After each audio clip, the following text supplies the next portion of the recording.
Nous savons que pour soutenir la vie, nous avons besoin à la fois de boire et de manger. Et il est intéressant de voir que nous pouvons boire. Il y a de quoi boire tout autour de nous. L'eau pour commencer, comme on l'a vu dans une autre vidéo. L'eau est essentielle à la vie et à la continuation de la vie. Les malheureux qui traversent le désert sans avoir pris assez à boire ne réussiront pas à le traverser jusqu'au bout. Également, en français, nous avons beaucoup d'expressions concernant la boisson. Boire de l'eau, boire du vin. Par exemple, dans Pagnol, Marius, nous allons boire le coup du départ. C'est émouvant le coup du départ. On quitte sa famille, ses amis, ses clients. On part pour les mers inconnues, d'où l'on est presque sûr de ne pas revenir. Alors on prend son verre d'une main qui ne tremble pas et on boit le dernier coup sur la terre ferme, le coup du départ. À votre santé.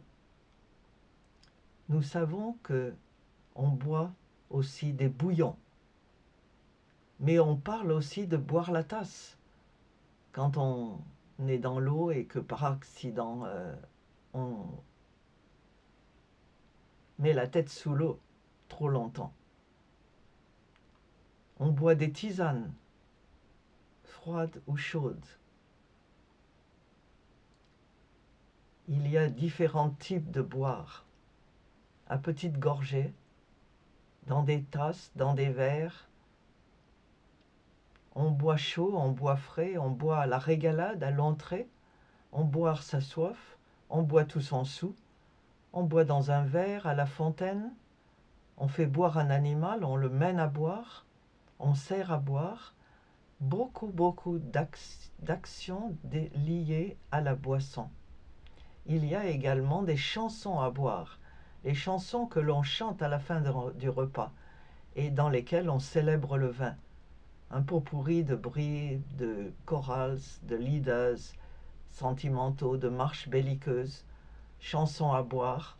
Je me souviens que ma grand-mère chantait une chanson à boire, ce qui était très étrange parce qu'elle n'avait pas l'habitude de boire du vin, mais elle chantait une chanson sur la bière. Oui. Stella Artois, c'était le nom de la bière et je me souviens encore parce que je n'en avais jamais vu. Il y a des proverbes également sur la boisson. Le vin est tiré, il faut le boire. On ne saurait faire boire un âne s'il n'a pas soif. Qui a bu boira. C'est la mer à boire. Il y a à boire et à manger là-dedans. On a des tas d'expressions.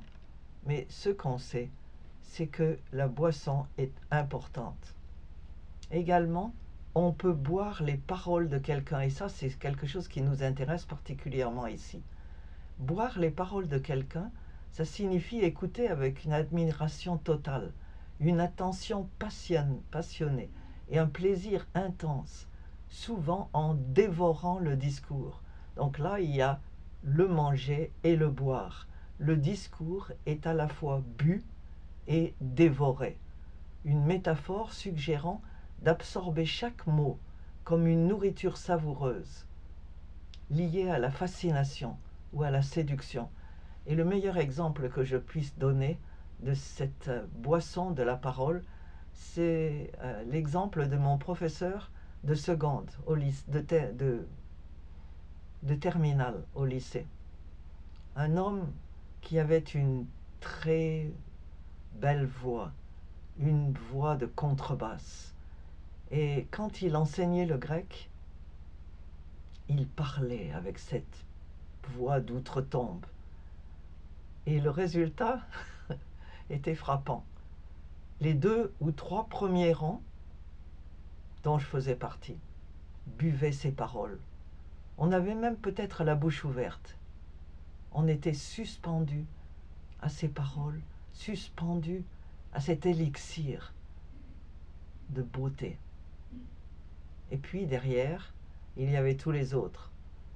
Ceux qui dormaient, ceux qui s'amusaient, ceux qui lisaient des magazines et qui n'écoutaient rien de ce que le professeur racontait. J'ai oublié le nom de ce professeur, mais je ne l'oublierai jamais.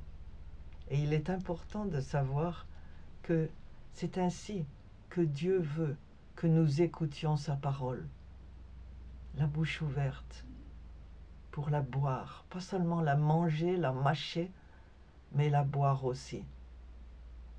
Buvez les paroles de l'Écriture, buvez les paroles de Dieu.